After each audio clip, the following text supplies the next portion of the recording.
Hey everyone, welcome to another episode of the Succ. I have a very special Matt on Matt action episode for you here. We have Matt Christman from Chapo Trap House. Hey. Hey. All right, cool. I wanted to so obviously like you're a popular podcaster. You got you got your some Chapo fame and stuff, but there's a more understated facet to your influence that I think I wanted to talk about, and that's being a fashion icon. Can we just do a quick fit check? Can you show us what you got going on here? You got me on a good day because I'm wearing my iconic red jumpsuit, or what is it? Sweatsuit? What are they called? Yeah. Jogger, right? Yeah, and a green shirt. A green Henley, which is probably my most. I tend towards greens in shirts. I tend towards greens and like darker sort of khaki style. You're like an earth tones guy. Earth tones, yeah, and I do like the Henley. I don't know. I like the button for some reason. I'm a fan myself. Yeah. I don't even think. I just like, give me a button. I don't know. There's something kind of crass and unadorned about the regular crew neck. I like the. I kind of go the opposite direction where I like the little more upscale pocket tee. You know what I'm saying? Right? Yeah. Like it's downplayed, but it's got the pocket, so it's like a little bit up. Yeah. I get that. Yeah. Okay. Yeah. Very nice. Okay. So you relatively recently got married, right? Yes. Okay. Cool. So I wanted to ask, like, what parts of weddings that you've had, what parts are just good bourgeois fun, and what parts are keeping up with the Joneses, capitalist hyperconsumption bullshit? I think anything with the dancing, the music, anything where it's the people on a floor just moving. That's just organic community and expression of love. The food, the flowers, that kind of stuff often becomes a kind of a trap. Although we were fortunate, we got to really kind of streamline it and do what we wanted. But I know a lot of people, especially if you have parents with very demanding expectations, it ends up being maybe not necessarily what you want, but what people are going to, be expecting. Yeah, I got that. Yeah, the half my family's Italian, and it's just like the wedding is like. It's just like it's for the family more than it is like anything else, you know. And that's okay, it is a family affair. It should be for the family as well, right? But it's unfortunate when it becomes totally overwhelming. Yes. Oh my God. Absolutely. Okay. You moved from New York City to LA, right? Mm-hmm. Or LA area. Yeah. So I'm in Queens right now, but I lived in Brooklyn the past 6 years. I just moved here actually late last year. And is there anything that you like? Do you like LA better, or do you like New York City better, or are they just like, do you like them for different reasons? Is there anything you miss? I mean, the accessible everythingness of New York is of course always. It's got its appeal. I mean, I just spent about 3 weeks there seeing friends and doing hell on earth prep and recording and doing a live show.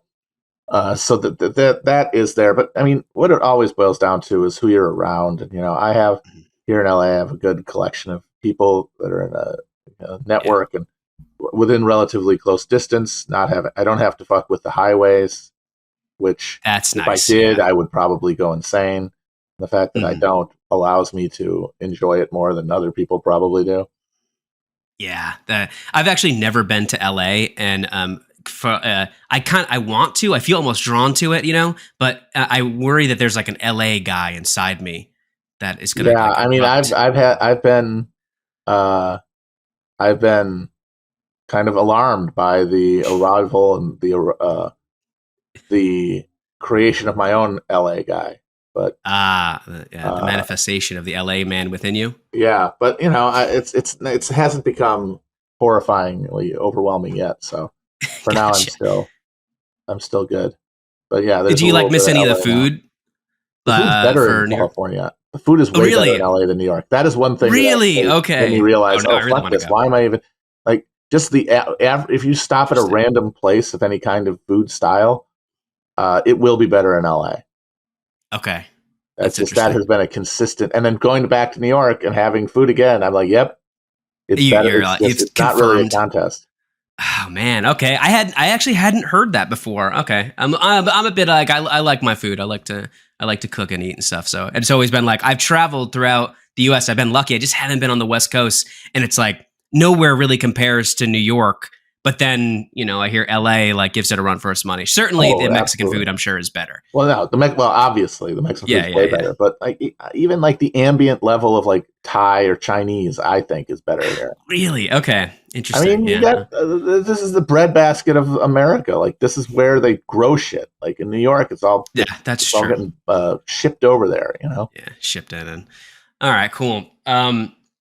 So, like I kind of explained a little bit to you, the podcast that the Succ that we're recording for now is we focus mostly on shit posting for in the weird Facebook community, and I wanted to get your opinion on. Do you think? Well, first off, do you use Facebook at all? No, I had an account for many years, but I blew it up. I'm done. Okay, got it.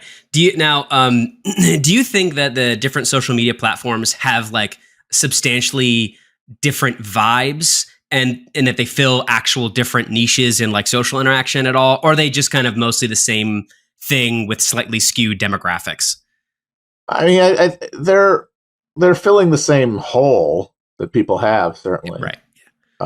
And it boils down to what feels more intuitive, and people have pointed out since the Musk takeover, the Twitter has sort of become more Facebooky. But again, I limited. I never really spent that much time on Facebook, even when I was on there more. That's interesting. Yeah. Okay. I would have expected you to I guess get more into Facebook, as like an elder millennial, kind of like as I am. Yeah. No, I was like on there, but like it never really. I mean, I remember I had like a couple of arguments on there, like but not on. What people talk about is where like people get like on a public feed and then they're like fighting with each other. Oh yeah, I've never done that. Okay, yeah, no, that's stuff that you don't see that as much. That was like more like mid 2000s. I remember when it was like kind of the heyday of Facebook. Mm-hmm. But, that's what I remember. Yeah, I don't know what it's like now. I have no idea. I just assume it's like beheading videos now. I have no idea. Yeah, it's weird. It's also weird, like the different platforms, they copy each other so much that it's almost like they more and more don't even matter. I mean, like Facebook has like TikTok shit on it all the time. Like they do like the reels and stories like Instagram does. I know the only one that's kind of remained kind of distinct is Twitter. They tried doing fleets for a little bit, but that they kiboshed that after a while. So it almost doesn't even matter anymore. What about like TikTok? That feels like almost uniquely targeted and it feels the most psyop-y. I can't tell if that's just because I'm old. I don't know. I think that's a big part of it. I mean, it's just they're all psyops, obviously, but we're psyoping ourselves. It's just we're looking in a mirror and being driven insane by the reflection.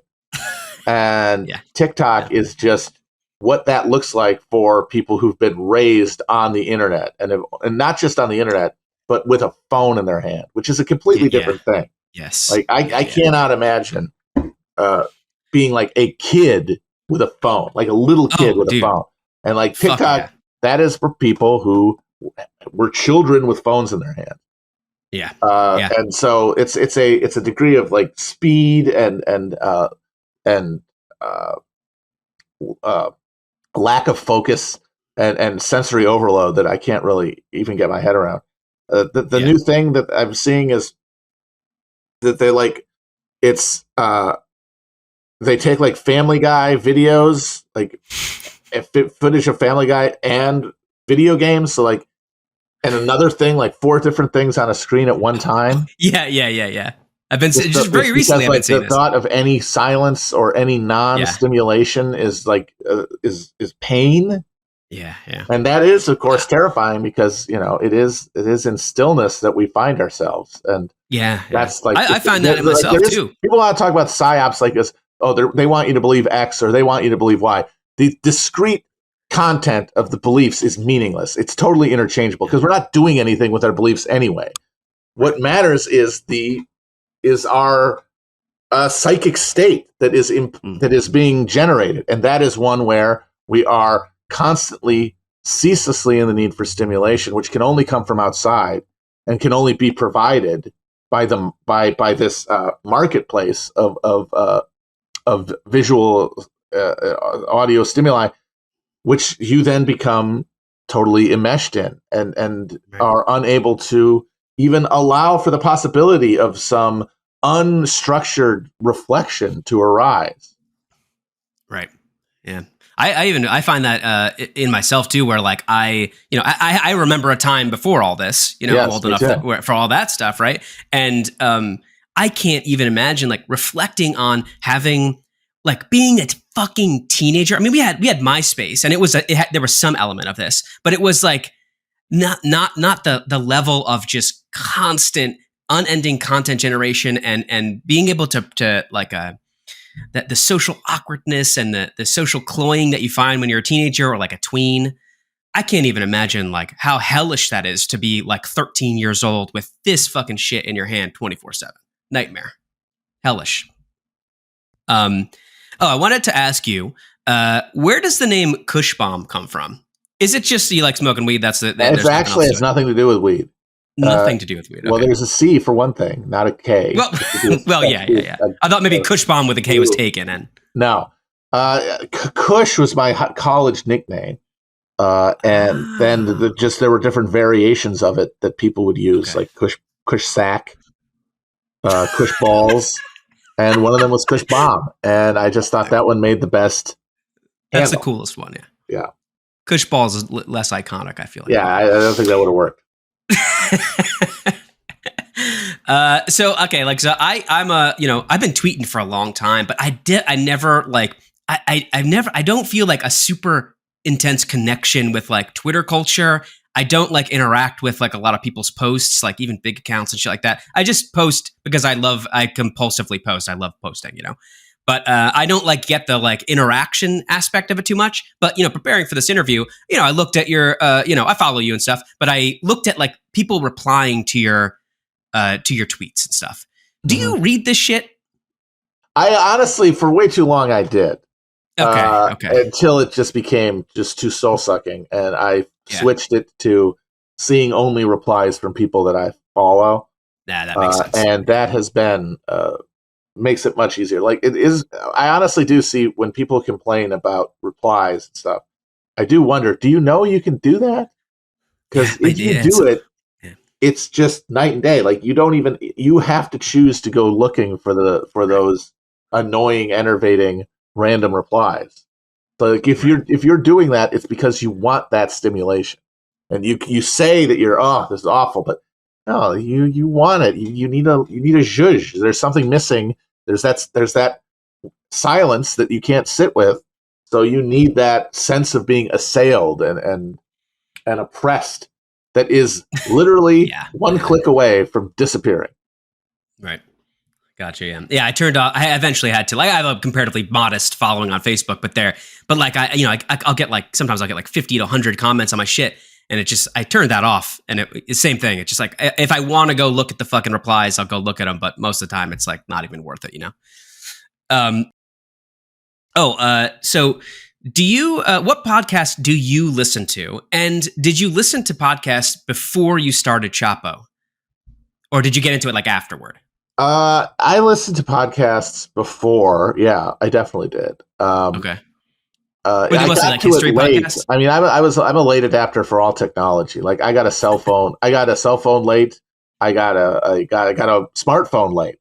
And I got into podcasts like a number of years after they were a thing. Mm-hmm. And at this point, I only listen to a few. I listen to fewer now than I ever have. Any reason for that? I don't know. It's just like it's a thing that I would listen to when I was like doing something, and I don't have a commute or anything, so Right. Yeah. there's just less opportunity for me to just sit and listen to something. And mostly I do it now when I try to exercise, is when I listen to podcasts or clean, like a lot of people. And mostly they're history podcasts. That's what I tend to. Yeah, that's how I got into them first. I was I was listening to history podcast, and then I found it became obvious, like it should have been obvious to me rather, that there was other, my other interests would be, like leftist politics or what, or comedy shit would be on there too. But yeah. Okay, so I wanted to ask you, what was your, like, we touched on it a little bit, but like, what was your relationship with internet culture as like a kid, a teen, a young adult? Like, you're probably like, I'm a little bit too old, and you to be like, have been involved with like 4chan, like the edgelord bullshit of 4chan. But were you ever like on Something Awful or FARC or like those like old school ones, You're the Man Now Dog, all that shit? Did you? Was it in your register? I was in the first. I was there for the first forum culture, the OG Web 1.1 forums, but it wasn't Something Awful. It wasn't FARC. It wasn't any of the ones that have like a real cultural footprint.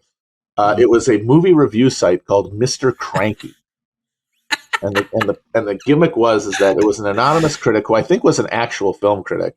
I don't know though, who would do a negative, like every review was negative. Like it didn't matter what the movie was. Okay. It was a joke review about what sucked about it. And, very, very, very aughts, very Gen X. Yeah. Very internet. Gen X. Yeah. Yes. Yeah. Yeah. And that's why I love Something Awful. Was that kind of similar? And the reviews were okay. But what I liked was they had this huge comment section, these giant forums, and not forums. They were all just the movie, like, instead of having topic forums, there would be a bunch of organic conversations that would pop up under specific reviews. And then you would just participate in those conversations. And so that's what I had for my forum upbringing. That's where I cut my teeth as a internet culture person. When I looked around my experience as a student and was like, oh, I'm not getting laid. That's not happening. So I might as well sit at the computer and talk to these strangers. Yeah. Hey, man. Yeah, I was a big Something Awful when I was like 16 to 18 to 20. I love that shit so much. Okay, so I have to ask, do you have any favorite meme formats? And do you have any that you absolutely abhor, like that you just hate seeing? Just not specific ones, really. Just any of the ones where it's an opportunity for people to show that they know a thing. Oh, I hate those. Yes. Yeah. Like anyone where it's like, oh, I get to show my the thing that I read on Wikipedia and act like I have some sort of knowledge base. Like any meme that's self-aggrandizing to the meme poster, I think it's against the whole concept. Like this is you're putting a meme out. You're miserable. Stop fronting. Yeah. It's supposed to be pleb art. Yeah, I gotcha. I gotcha. So you don't have a favorite a format or anything like that. I remember hating Dat Boy when it came out because it was just so. Here comes that boy. I don't know. I guess that was always absurd enough that I never minded it. Okay, yeah. I'm trying just to. Felt like too there contrived. Are some that I have actively disliked, but I can't really think of any. Yeah, it's best to push it out of the mind, I guess. Yeah. Okay, so we all know that you're a history nerd, obviously, right? But I wanted to know, are you also like a lore nerd? Because I know other people who like I could consider myself kind of like a history nerd, and other people that are like that too. I have this tendency to like I read lore of video games and shit that I don't even care about or like or even play. Like I don't play the video game, or I haven't even watched like the movie series or something like that. But I'm curious about the world building. Do you do that for like anything like Warhammer 40K or anything like that? Nothing? I have recently looked at some Warhammer lore, and I have to say, I do respond to it. I don't know if I'll ever be down bad enough to read the books, but I see it possibly happening. And there is a world where I actually crack open those Warhammer books because I do enjoy the world there. Like that, and I am a lore head because history is just lore for things that happen. And that was what got me into Game of Thrones at first. Like, I didn't watch it when it originally debuted because I was like, oh, what is this? I don't like Tolkien. I don't like fantasy. Get out of here. So I wasn't watching it for the first couple of seasons, but then it became this huge cultural phenomenon. You get to the point, it's like, well, what else am I fucking doing? Let me just check this out. And the thing that got me like really hooked on it was this lore, like the references to, the stuff that had happened in the past and the sketching out of the world. And so after the world building. After I like torrented the first couple of seasons. And then there was this gap between when I finished the second season, it was like before the third season debuted. And I just read all of the books in the interim. Okay. Just straight through? Yeah. Like one after the other. Yeah. Okay. And did you and your stance on the books is that are they like tremendously better than the show? Is it like night and day or what? I mean, the show is, until the later seasons, is very good, I think. Yeah. It's entertaining for sure. You can pick it apart all you want, but it's good. The books, I'm a fan. I think they're pretty good. I think that Martin is a decent prose stylist. A lot of the things that people complain about in the books, like him tediously describing the sigils on everybody's livery and all the banquets. I like that. I like imagining the delightful medieval repasts, and I like knowing, what all the heraldry is. I enjoy those granular elements. Mm-hmm. So but the thing is, it'll never end. So as bad as the show's ending was, at least it did, make a decision and stick to it, which in a way is better than whatever the hell Martin is doing, where he's just hoping to die before, they show up at his house with pitchforks. Yeah, it's. I haven't read the books, but man, my friends that do are like livid with the guy. So this is a little bit of a cliche, but I have to ask it. You have an Avatar-sized budget for a film, right? What movie are you making? And please don't fucking say Avatar again, because you know what? You fucking got me, and I went and saw Avatar 2, and it fucking sucked. Oh, well, all right. We'll ignore this absurd slander. Okay, go ahead. I mean, I would like to see another. I don't know. Like I have an idea. I've always thought it would be cool to do a 30 Years War movie. That was literally my next question. Doesn't exist. Like, there's really only one in English. Yeah. The Last Valley with Michael Caine from 1971, which is pretty bad. But there's a lot of amazing stuff there. I think you could make something pretty great about really almost any element or any part of it. So I've certainly had some thoughts about like what I would want to do with it. But yeah. Gotcha. That was going to be my next question. It was if not a history based movie, would it be what period or like event historically would you want to see made into a movie? And is that your answer? 30 Years War? Yeah, definitely. Definitely that. Yeah, it is pretty ripe for that kind of stuff. There's a bunch of stuff like that. Just that it's so weird how it doesn't capture the public, the general zeitgeist at all. Yeah, it's weird. So have you tried any other like creative pursuits, like art, like visual art, music? Have you tried writing at all, like fiction, even nonfiction? I've written. I mean, that's what I kind of deluded myself into thinking I was. So, I'm going to be a writer, but I never had the discipline or the self-confidence to really do it. That's why I ended up podcasting, because it allowed me to kind of slip past the filter that prevented me from really and just applying anything to the page. But now I'm writing more. I mean, Hell on Earth is a written podcast. Like I've written more for that than I have for anything else in a long time. So that's been rewarding, and I hope to write more in the future. I'm not musical at all. I can't. I don't have the whatever that is. Whatever the intuitive understanding of musical tone. I mean, part of it is I'm half deaf. I have from birth. Yeah, that doesn't help. Yeah, I gotcha. Is there anything like any of these? Do you wish that you were like really good at? Like me, I always wish that I could. Like I do music and stuff like that, but I mostly like produce just like beats and like house music and shit. But I wish I could write songs. That's like but it doesn't come naturally to me. I don't feel like inclined to do it. Is there anything like that you wish that you were like, you could do? I mean, yeah, I think I'd like to, I wish I could like write dialogue better. That's something that comes very difficult for like screenplays or yeah, like play. And I mean, it would be cool to be able to do anything musically, honestly. Yeah, definitely. It's fun to jam. You've never jammed before, like just like I've never jammed. I don't never jammed. Oh, it's a magical thing. Even when it sucks, it's fun. All right, interesting. Okay, so when you have, so you said you have tried writing fiction before. Yes. Correct. Now, what kind of genres have you tried writing, and like, did you feel like you were good at it? It was just like a discipline thing. Okay, I guess at it. I took a couple of creative writing classes. I've written a couple of things that were not terrible, but I think I don't know. I don't think I'm any kind of like talent or anything. It's like something I haven't written any fiction in a while. Okay.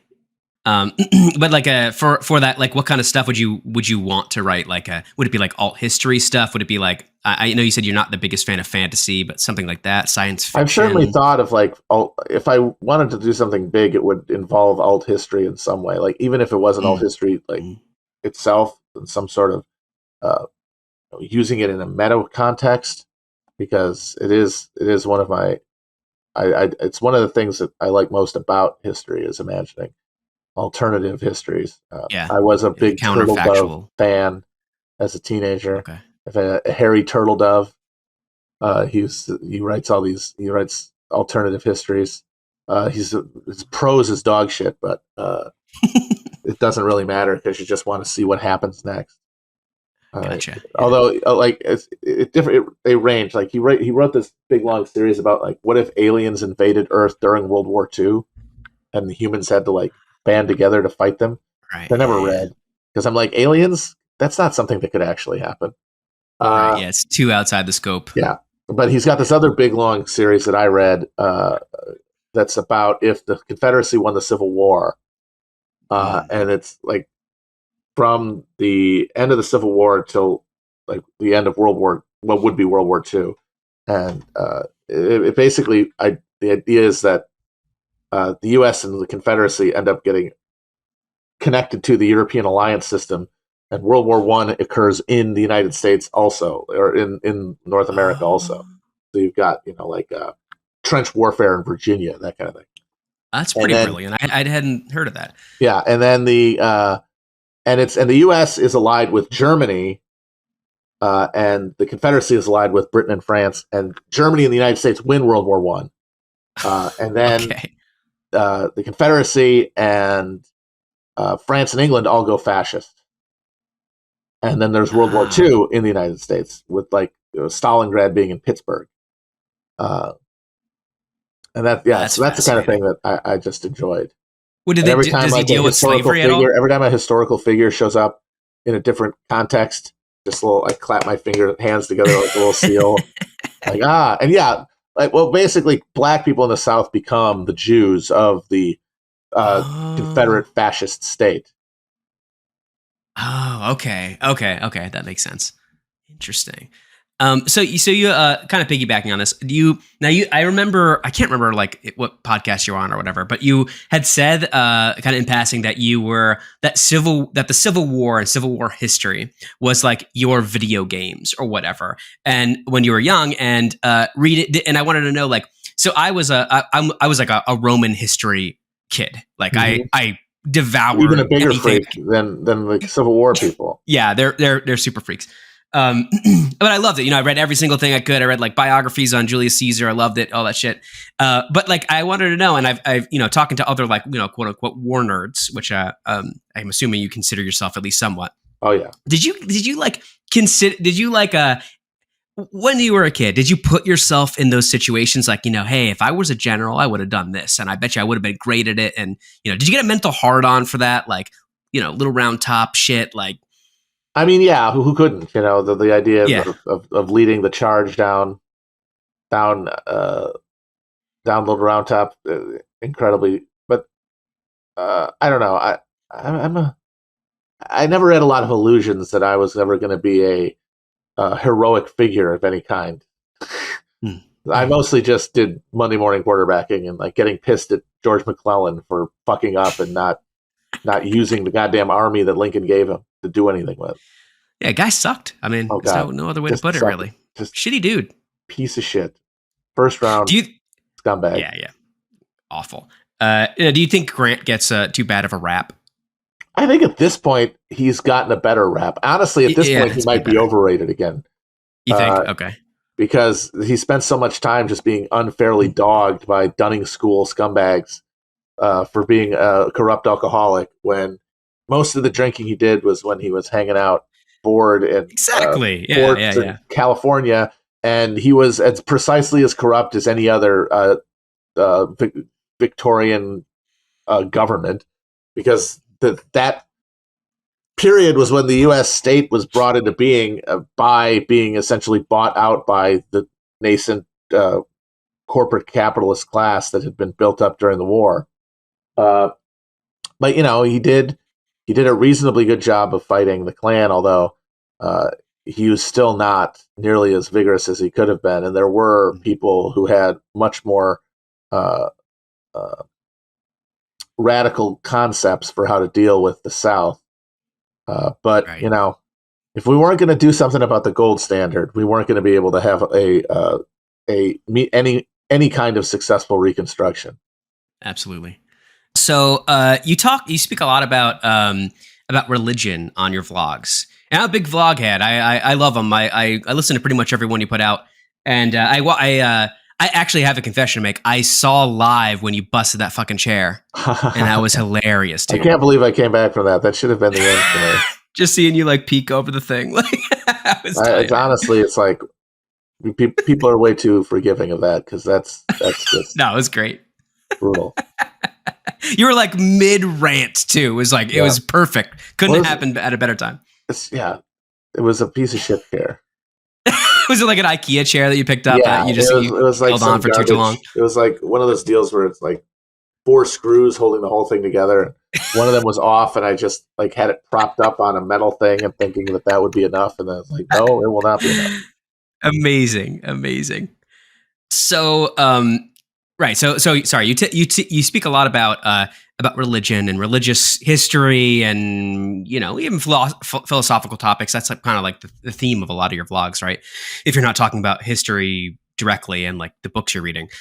But I wanted to know, you never talk about, like, at least not that I know of, what role did religion play in your life growing up? Were you raised religious at all? Like, how did that work for you? My family is German Catholic for the most part, but very unobservant. We would go to church maybe once a year. I got baptized, I believe, in the Catholic Church. I mean, I wasn't there, so I don't know for sure. Okay. But I was. So you didn't do CCD shit. I was not confirmed. No, I never did the catechism or get the first communion or any of that stuff.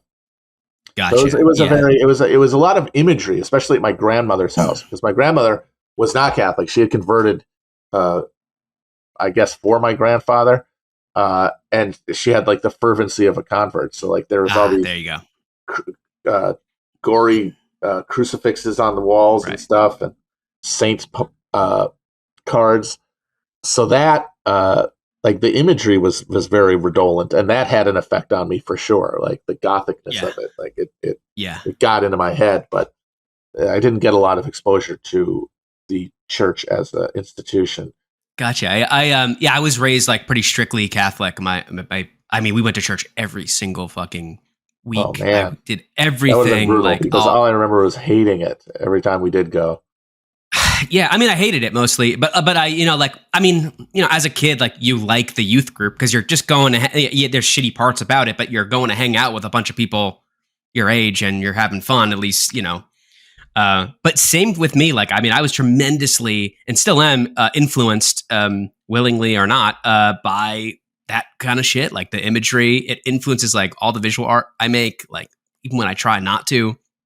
Okay, I was curious about that. So not too much, not too fervent of a religious upbringing. No, I kind of made that for a long time. I believed in God because I was terrified not to.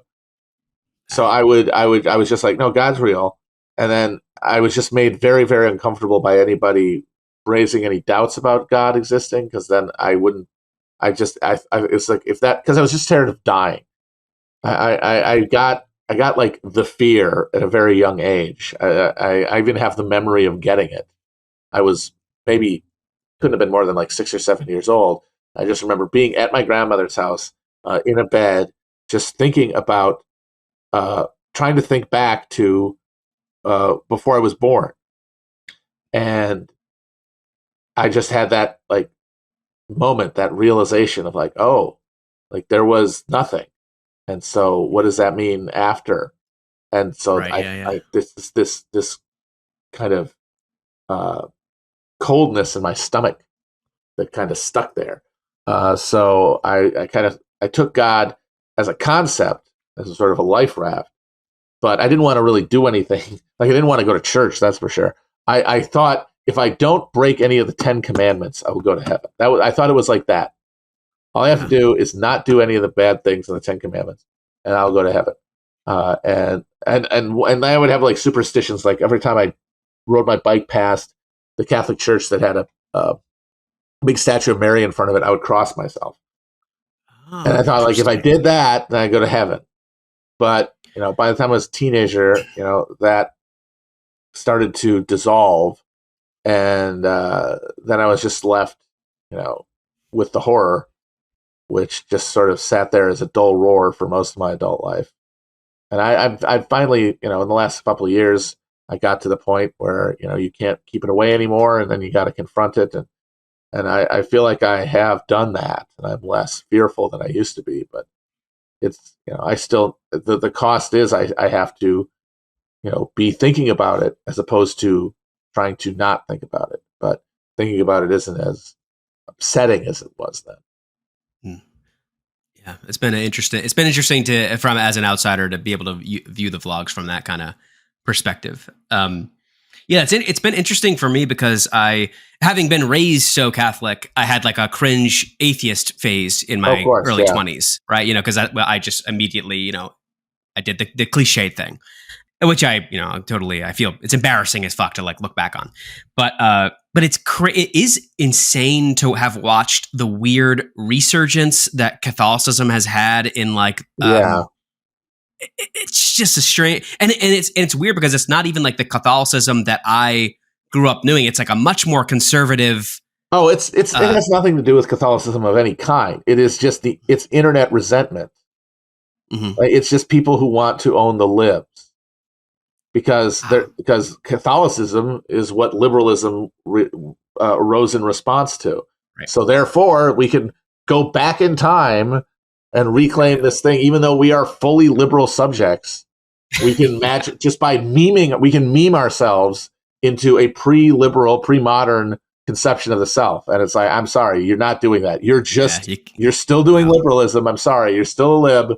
You're just, you just have a different set of resentment symbols to use in your online war. You're not different than the people who call themselves Hojaists or anything else.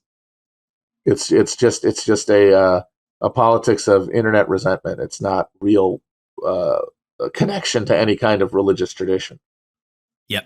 Yeah, it's been yeah. I love the people arguing about like weird, like archaic, just obscure rulings or whatever, like random things in the church that have no meaning on anybody's life, like who would be a practicing Catholic, really. That's been just a trip. It's like, you guys are really, this is how committed you are to the bit here. You're digging through Vatican archives or shit. Well, what I love so much is that these people, they for the most part were never Catholics growing up, have no connection to the church, or if they did, it was, it's been attenuated and distance long gone. And then they decide, not only am I a Catholic, I know more about what the church should be than the Pope. Oh, God. Oh my God! It's like, guess what? That's a Protestant. Yeah, exactly. You're describing Protestantism. Yeah. These are all, they call it State of Atticus. They're like, Francis isn't the real Pope. Really? The guy who got elected by all the fucking cardinals isn't the real Pope. You're in charge of deciding who the Pope is. Some fucking dickhead in Brooklyn. You're not understanding the deal who here. The Pope should be? Yeah. That's Protestantism. And that's the thing. We're all like, liberalism is just an extension and continuation of the Protestant Reformation. And you're just going further down that path. You are not returning to anything. Yeah. That's been the trip for me, is like seeing memes with like all the tradcath memes where they're just like, guys, this is like much more like the virtues you're espousing in these memes that you're putting out are literal Protestantism. Like this is not, like this kind of Catholic doesn't really exist especially in the United States. Like this ultra conservative, like family, like the traditional American family kind of shit, homesteaders and that kind of bullshit. Yeah, it's just evangelicalism. Yeah, just bizarre. That's been a trip for me, just as somebody that has like was raised Catholic. Just nuts. So I wanted to ask you, as Chapo's audience has grown, has your relationship with like Chapo's audience changed over time, or is it just can you give me some insight into that? Like, I mean, it's by that as the shows got bigger, the relationship sort of by definition had to get a little more removed, a little more distance there. Like our first live show was at a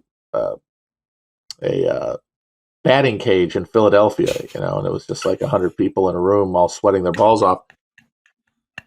And now, we do like a town hall in New York or something, and we do like meet and greets and stuff, but there's a certain distance. I try to meet the gap though through, like doing pods that people ask me to do, like this. Things like that. But I think it's still good. Like, seems like people are still getting something out of it, which is what matters. And it's good to know that is some sort of, it's not a result of just people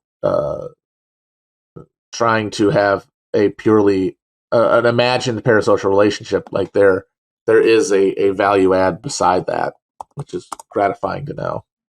Yeah, definitely. You've mentioned before that like that self-awareness can be crippling, right? Yeah. In that, like you're overly self-aware. You can't just run with ideas because you're constantly thinking of how you're presenting yourself as like a cliche or whatever the fuck it is. And I wanted to know, like, it seems like, like having watched you on pods and seen the development of Chapo and like your vlogs and stuff like that, it seems like you have at least somewhat come to terms with some of that. Can you like give me some, like, what's some good advice for dealing with that, if you have any? And like the self-analysis paralysis kind of shit, do you compartmentalize it? Do you just like say, fuck it? For me, the big thing that helps it is collaborating with other people. Okay. If left to my own devices, I will talk myself out of doing basically anything. I'm a Libra baby, so why don't you kill me? But being like collaborating, like seeing, if somebody thinks it works and you trust them, then you can kind of trust yourself a little bit more, and kind of push through some of those self-limiters. And I know that's tough because we are so alone now all the time. But like, the cure for a lot of the seemingly intractable prisons that we find ourselves in is just trying to break away from the assumption of our own isolation. Hell yes.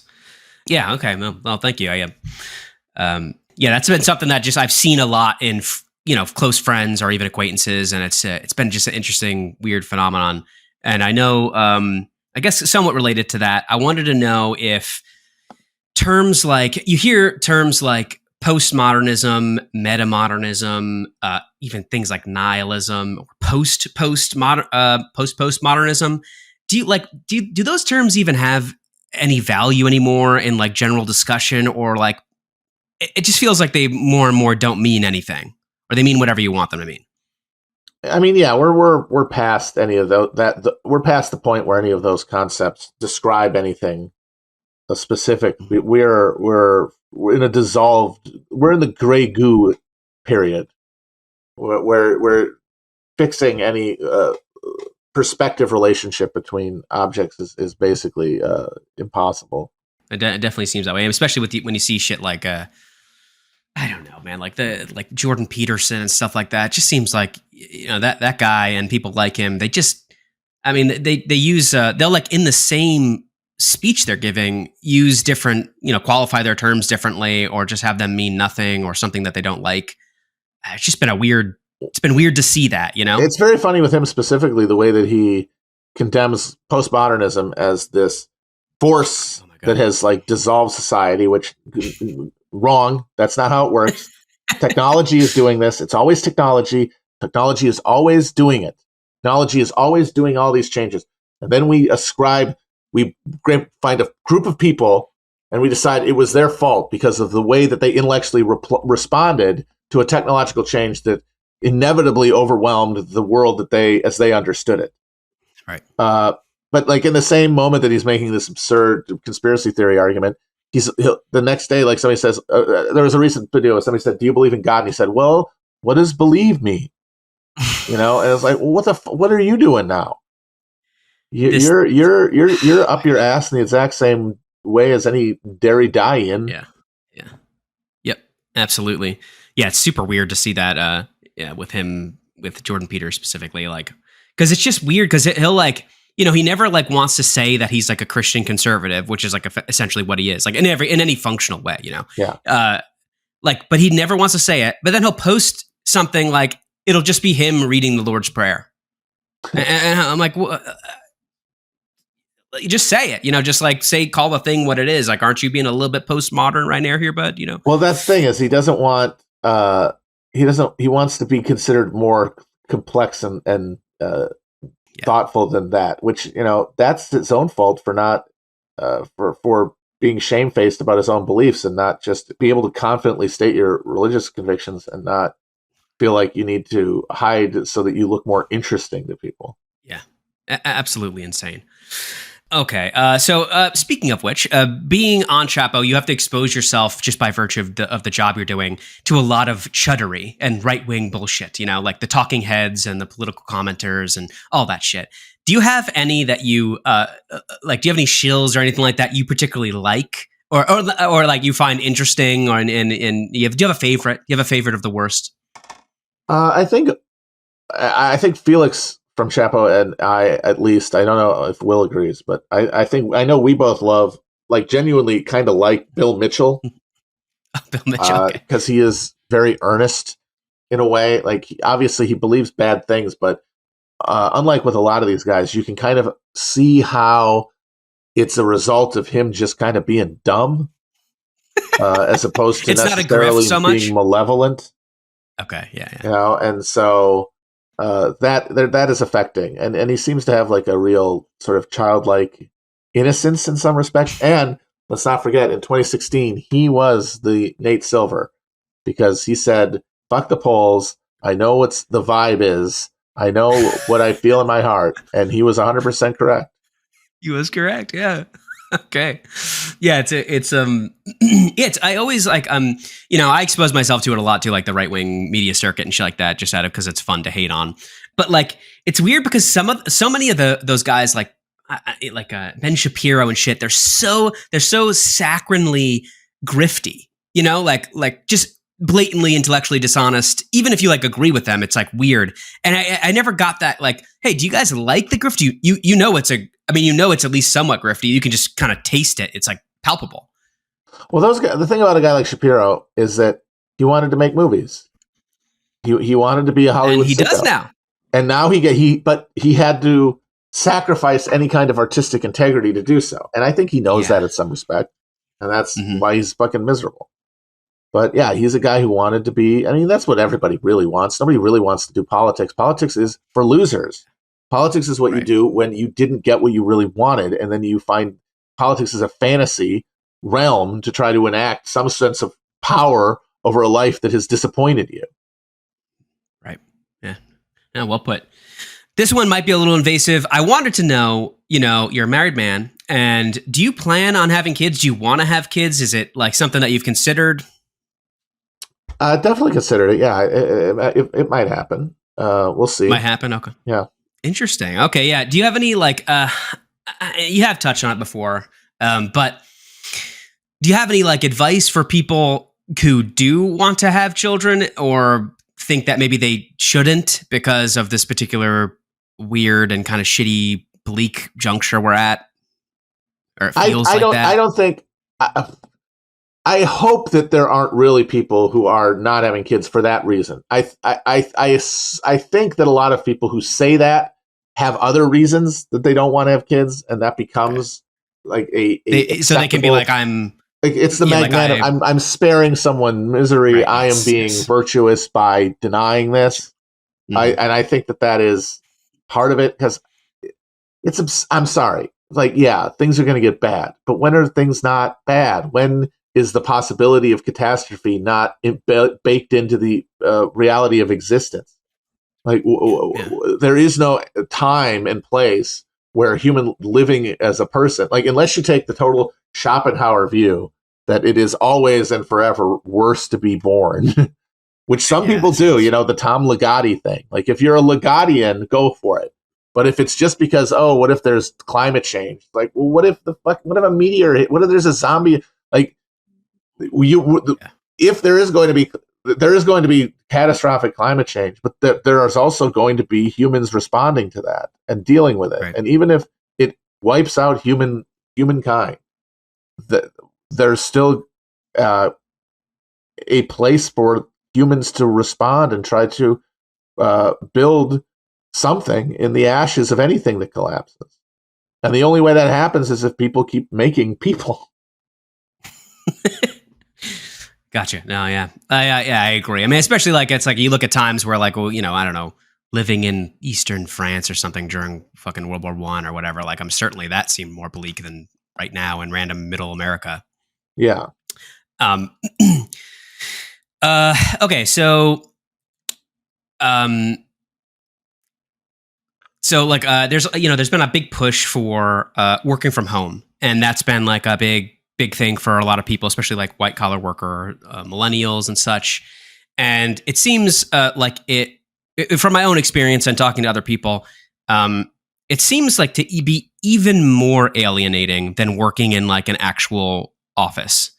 And I'm just curious, like, do you have any kind of theories? I'm asking you to speculate here and to theorize and to make predictions about where do you think like meaningful political organization can possibly come from in the near future or future? Like, is it like, are there like expressly leftist social clubs that can happen, or what do you see?